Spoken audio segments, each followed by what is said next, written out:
racho papasina dhora bvona kuti inokwaisa dhuwa ini kana ndisinawo magirazi futi zvinhu zvacho zvinonyatsoona. Mbuzi Dara, mbudzi yadhura nditsvagire magirazi angu.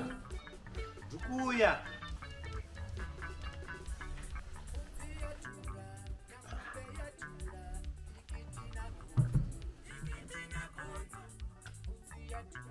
Nazvo ndonyatsorova smart yokuti vanondiona kwandiri kuenda uko.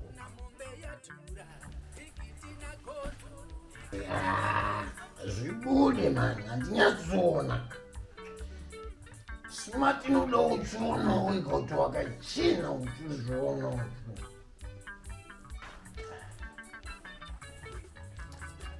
Welcome back to the channel, guys. Thank you for your support. Please keep inviting friends, relatives and workmates. We need your support and we value it. Again, when this is not too much of that.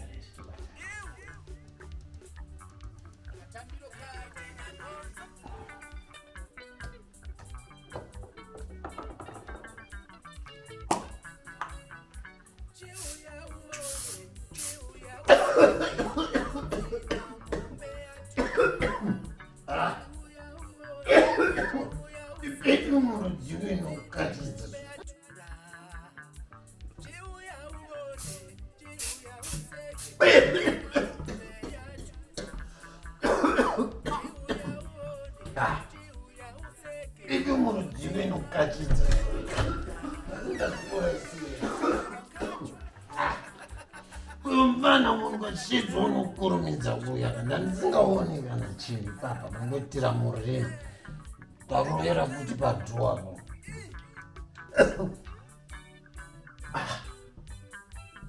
Kunda spraya mosquito spray futi.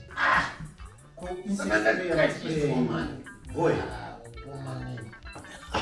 manje mfana uriseka chi akakudzotwa nakuru vanosikwa ndiani chibva ipapo nditanda kurowa zinohembedzeni kuitisa mosquito net. chii chacho inini hembe dzangu uda kuita mosquito net. Hatovuga time kakanamba muno mosquito intomboita time isingapindi maita kudira chaizvo mudhara vamuchiti perfume. Oda undijairira ndiwangawo iga futi magirazi angu kewa.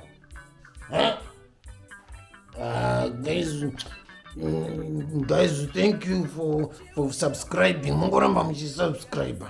Ndoda kutombochinja because ndakutonhwa mosquito repellent zvese zvatiwira musango. Inyaya yekuti handigoni kuona ndisina magirazi. It's not normal, but it's not normal. Zvinongowanikwa saka apa kurikutobisa apa hapana kwandichatrinda ndaground.